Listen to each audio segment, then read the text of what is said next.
Hello friends, this is Adam with Movie Guy 365, and today I'm going to go over what I feel are the most disappointing films of 2019.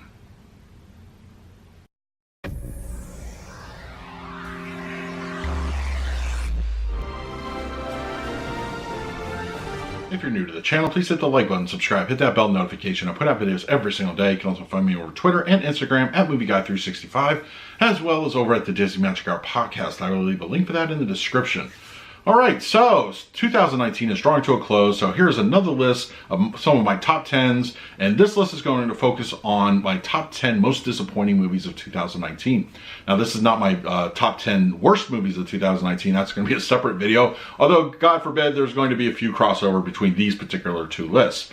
Alright, so let's not waste any time, let's dive right in. And also, a lot of these are going to be sequels, so I think ultimately that sends a message out there. Alright, my number 10 is going to be, unfortunately, Star Wars: The Rise of Skywalker. This one, I really could do a whole separate video about what didn't work in this one for me, but it's all going to boil down to this.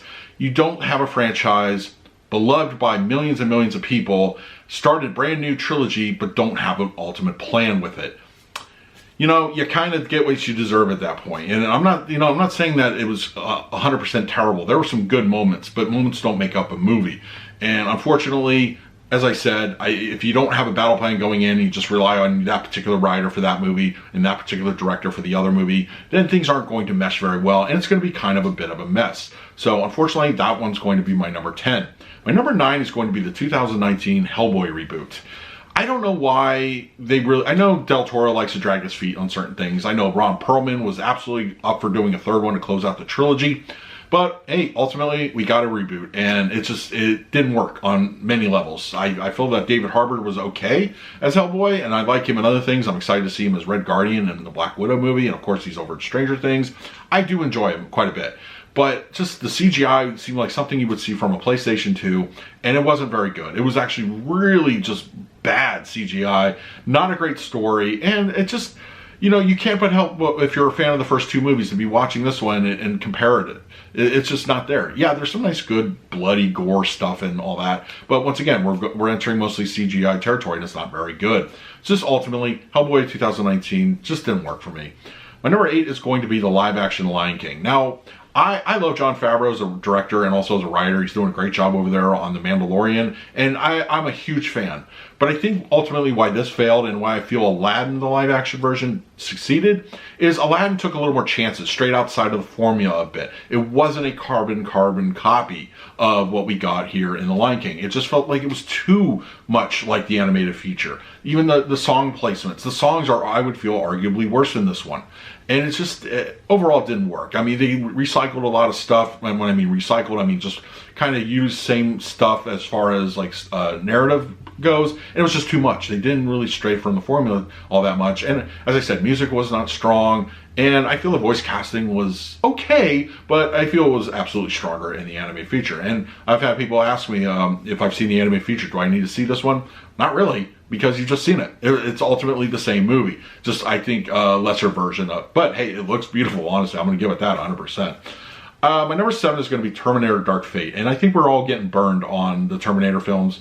I feel that the first one and the second one are going to be held up to such high regard that I don't think anything's ever going to really just come close to that. But what you can do is at least try new things. I feel that Terminator 3 was a little, it ventured outside the territory, but not much. But I feel that Salvation is very underappreciated. I like that it tried something new. It was a different story. Ultimately, things didn't work. I felt it made Skynet less scary as a computer presence.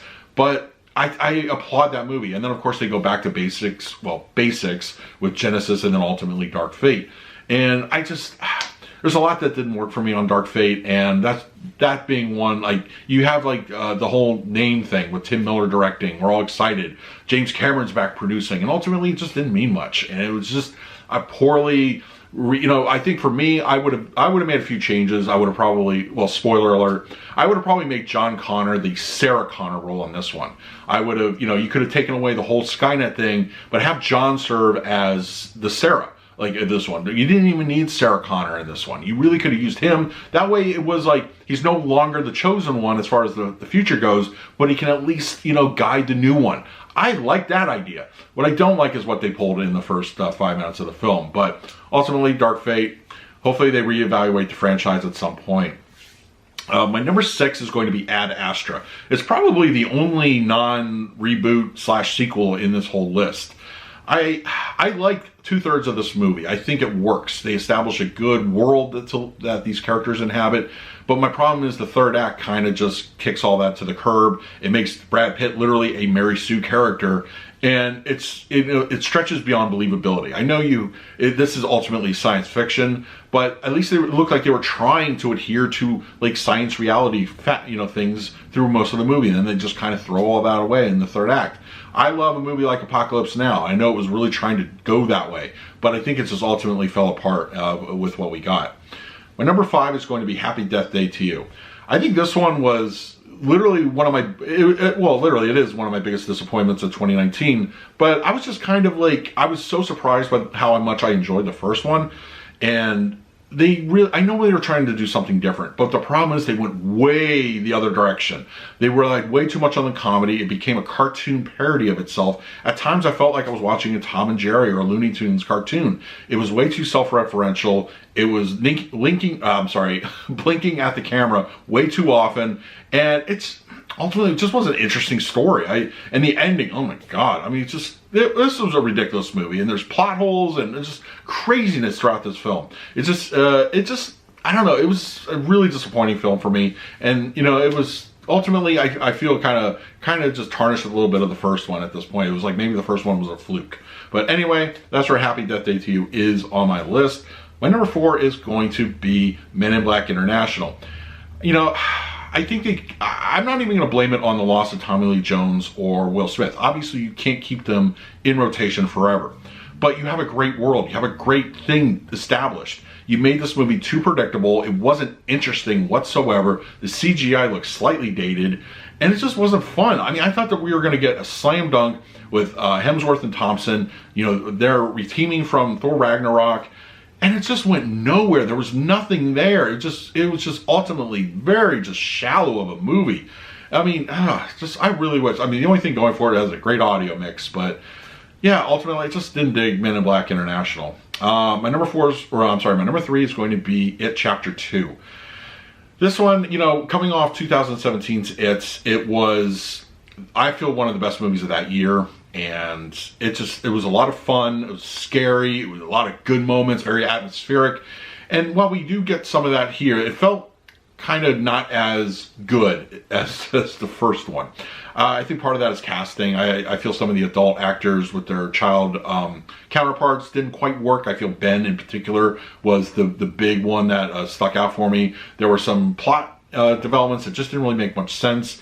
And Pennywise, I feel, didn't get nearly as much intensity until that third act, and that was a little bit of a miss for me. But ultimately, it's sad. I'm hoping we do get a supercut one day. I would really like to see that one. It's a bummer. I just watched it again recently, and my opinion pretty much holds up on that one. My number 2 is going to be Godzilla King of the Monsters. Now, let me preface this one by saying I really like this movie a lot. I just feel that a couple things that it's more of a filmmaking errors than I feel as ultimately was the story or anything. And I know people get on this movie for like, oh, the human characters suck and it's not interesting. I didn't mind it personally. We need the interaction of the humans, but I think just the way it was shot, it really didn't feel like two giant monsters were fighting in a kind of a real world way.